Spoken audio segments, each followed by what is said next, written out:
Thank you, Federico and Sebastian, for organizing this. Thank you to Alex Steele and Barry Smith for giving me the opportunity to talk. A little bit of background about me first. I'm a neuroscientist. I work in a neuroimaging lab, mostly concerned with quantifying MS pathology.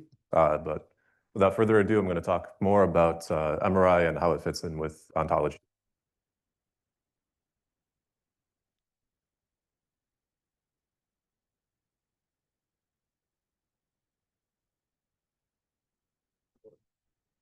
Okay, that should be working then. Thank you. Okay.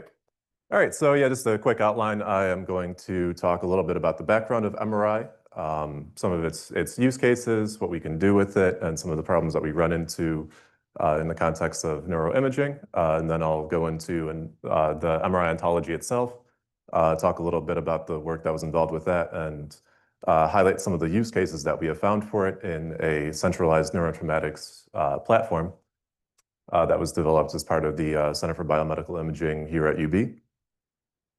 So a quick overview of MRI. What is it? It is a tomographic imaging method. It is non-invasive.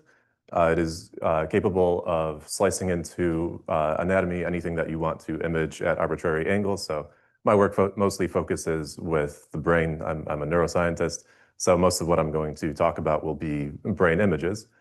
This is just an example of what an MRI of the brain would look like. One of the key things to know about MRI is that there are different contrast methods. And basically what this means is that when you're acquiring an MRI scan at the scanner, you key in your acquisition parameters, and the different parameters that you will use will give you a different kind of image. And the different kinds of things you can do with the image depend on those contrast methods. So just an example, you don't really need to care about what TE and TR are. Those are just different acquisition methods that you can key in at the scanner. What I really want you to know from this slide is that as you change the acquisition parameters, you get vastly different looking images. These are all of the same brain, it's just they look different depending on how you acquired them. And so the different things that you will do with your MRI data will depend on how they were acquired. So neuroimaging, like I said, I mostly work with the brain. The goals of neuroimaging are to turn these imaging data into neuroinformatic data that we can use to draw inferences about the brain, populations, things like that. Some things that you can do with it, as an example there, is segmentation. So that's just going through and finding borders in the brain, finding different structures, the volume of the structures, the size of them, things like that. You can also do brain mapping based on the activity within the brain. That's using something called functional activity that I will talk about a little bit later with fMRI. And one other thing, I just want to highlight again that what you do with your brain image goes back again to how you acquire it. That is very important. So this allows us to collect a large amount of data on the human brain, but the main question is, what do we do with all of that? And so one of the main ways of organizing imaging data, just any biomedical imaging data, not just MRI, is the DICOM standard. This applies to things like MRI, PET, CT. They all use this file format called DICOM. DICOM is useful for standardizing the kinds of metadata that you store in the image headers. So the kinds of the data types that you use in the headers are all standardized. The problem is that the actual data that you put in there can be pretty arbitrary. You can really encode it whichever way you want. So you have some standards, but it's pretty hard to actually share things across institutions or even within institutions across scanners. There's recently been a push in the past few years to adopt in the neuroimaging world something called BIDS, or the brain imaging data structure. And it does a really good job of organizing the actual imaging data files on a computer, but it's very, very difficult to go from DICOM to BIDS. It's not a trivial task. So there's been a little bit of pushback in adopting this. So you see that some of the limits of neuroimaging are the analyses that you do will depend on the kinds of data that you acquired and how you acquired it. There's not a lot of standards in the actual analyses tools themselves, and the way the data gets stored and shared have quite a few limits to actually standardizing that. And so this is where ontology fits in. A lot of the work in MRIO was done to help address a lot of these issues. So with MRIO, we attempted to capture the breadth of neuroimaging knowledge from acquisition to analysis of the data. We tried to help with things like identifying the acquisition types, assigning analyses, and organizing the data that you derive from these analyses. So that brings me to our discussion on MRIO, the MRI acquisition and analysis ontology. So with MRIO, we hope that we have addressed the need for a common language in MRI. We provide well-reasoned classes and logical axioms for MRI acquisition types and analysis software. It was constructed with, according to OboFoundry principles. As Alex Steele mentioned earlier, we have contributed quite a few top-level terms to OB that have been gracious enough to work with us on that front.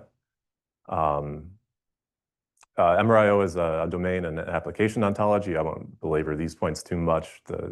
One of the main things I wanted to focus on here is this core class that we developed for MRIO called the image dataset. Now, I mentioned earlier, DICOM is used for not just MRI, but things like CT, PET, any kind of biomedical imaging data. So when we were developing MRIO, we thought it was very important to come up with this core concept of an image dataset. There was already in the information artifact ontology a class for an image, but it was very strictly for two-dimensional images. And in the biomedical imaging world, you often have three-dimensional images, you can have four-dimensional images. There's really, you can have an arbitrary number of dimensions. So it's important for us to have a core term that addresses this idea. And we also believe that this term is broadly applicable across biomedical imaging as a whole, not just in MRI. Alex Steele mentioned earlier, Alex Terry, a undergraduate student that worked with us over the last year or so, helped a lot with representing functional magnetic resonance imaging, or fMRI, and the kinds of statistical analyses you can do with these data. So fMRI is a technique used to measure brain activity. It uses changes in blood flow, so it uses things that are sometimes called the blood oxygen level dependent signal, or BOLD. That's the most common one. There's also in the figure there arterial spin labeling, vascular space occupancy activation. Those are just different methods of acquiring fMRI data. The main thing that you get out of fMRI is a map of brain activity.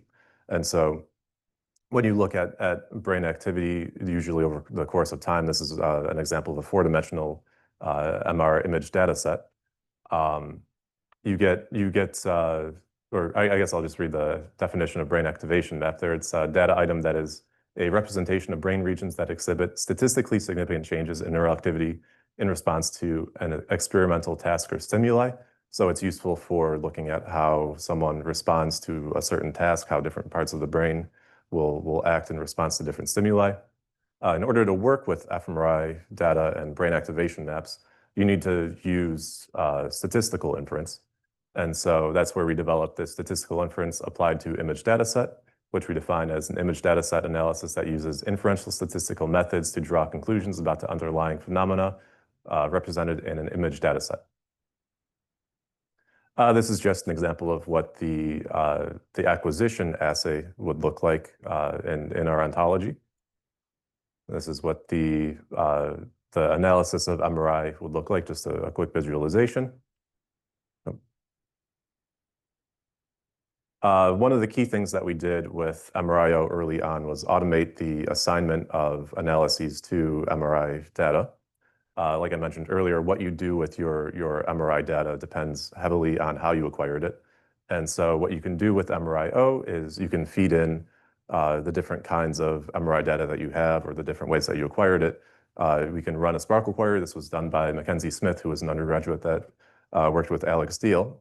She does a great job with this, and it just queries our MRI ontology and finds the different kinds of analyses that you can do with it. And then from there, we're able to annotate the derived data, tie that back to different brain regions, different pathologies, things like that. I mentioned earlier that bridging DICOM and BIDS, the two standards that are used for biomedical imaging, at least in the neuroimaging world, is pretty strenuous. With MRIO, we have Sparkle queries that can help facilitate this. This is one of the biggest hurdles to the adoption of BIDS. And then for the next few minutes, I want to talk about how we used MRIO to work with real-world data.